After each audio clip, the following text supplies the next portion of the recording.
Although many college students are aware of the way that porn can function as a sexual outlet, we think it's important to be aware of the lesser-known sexual dysfunctions that consumers could be at risk for, such as sexual assault perpetration, so that you have the freedom to make an informed decision about your porn use.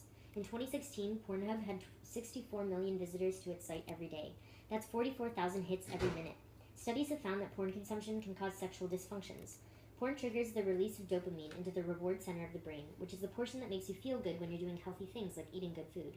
There are two parts of the reward center: the liking system and the wanting system. The liking system is activated when you do pleasurable things and use addictive substances. These cause the liking system to become overstimulated, pushing too much CREB, or your brain's braking mechanism, over time, and the pleasure response begins to go numb.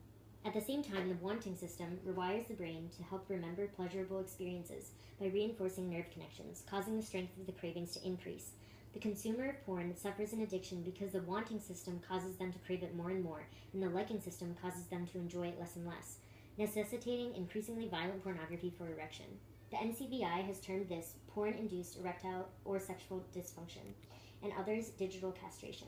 Sociologist Dr. Gail Dines states, "The biggest sex educator of young men today is pornography, which is increasingly violent and dehumanizing. On average, boys are first exposed to pornography at the age of 12. Studies find that young men who consume porn reported less satisfaction with their intimate partners, specifically physical appearance and sexual appearance, due to the cues and expectations of sex that pornography portrays.